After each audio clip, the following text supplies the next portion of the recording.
Hola a tots, i de Victori, qui millor ens podrà explicar com funciona això són aquests nens que formen part d'aquest grup d'activitats. Hola, com estàu? Bé, molt bé. Com te noms tu? Jo, Niki.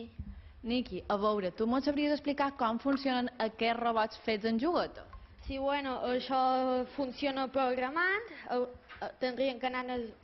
Jo vaig aprendre sobre el program, que és el clàssic, que se fa a través del robot, i aquí puc programar com vulgui, i després també vaig aprendre l'ordinador, que ja seria, per exemple, aquí, això significa que vagi recte durant una rotació, que una rotació seria una roda completa. Ja, per exemple, aquí vos puc mostrar, ja és una programació feta, així normal, ràpida, perquè vos ho expliqui. I de, Victori, com veus, aquests nens són tots uns experts. Total. Niki, què farà ara el robot? El robot ha d'anar recte fins que el meu company, en Pau, toqui el sensor tàctil i ha de girar, anirà un segon cap endavant i aixecarà la catapulta i la baixarà. En Pau tocarà el sensor en l'ordenador. No, jo tocaré així i el robot farà el que ha dit en Niki. I de vinga, començant la demostració. Ara explica'm què passa, Pau. Ai, Niki. Ara va cap endavant, en Pau ha tocat el sensor tàctil, comença a donar voltes, torna a anar cap endavant, aixeca la catapulta i la baixa. Ai, molt bé. Això és fantàstic, Victori. Total. Jo estic aquí al·lucinada amb aquest també. nen. I, per exemple, tenim aquí a Inés, una de les monitores. Hola, Inés, com estàs?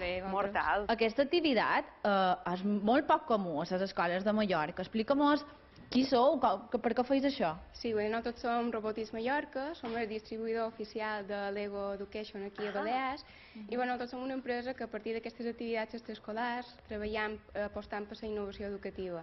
Nosaltres utilitzem el robot fets de Lego com una eina més, però el que nosaltres volem és acostar als alumnes els conceptes de ciència i tecnologia perquè ells aprenguin d'una manera lúdica i divertida per ells. Per exemple, en aquesta classe que hem vingut a veure aquí, són alumnes a partir de quart de primària que ja utilitzen els robots que heu vist, són els sets Mindstorm i ja han programacions que ells construeixen i programen d'una manera bastant complexa ja.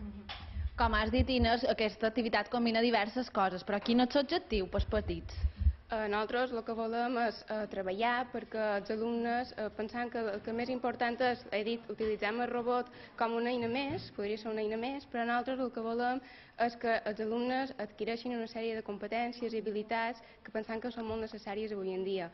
Per exemple, com heu vist, treballem en equip. Els alumnes comparteixen els recursos i el que nosaltres volem és que ells aprenguin en grups de 2 o 3 i també que puguin la seva creativitat, que puguin potenciar i també que a través dels recursos puguin arribar fins a una solució i que és important veure que no només hi ha una única solució, sinó que tenim tantes solucions com alumnes tenim. És important que els alumnes vagin superant els reptes que nosaltres els plantegem i arribin a aquesta solució.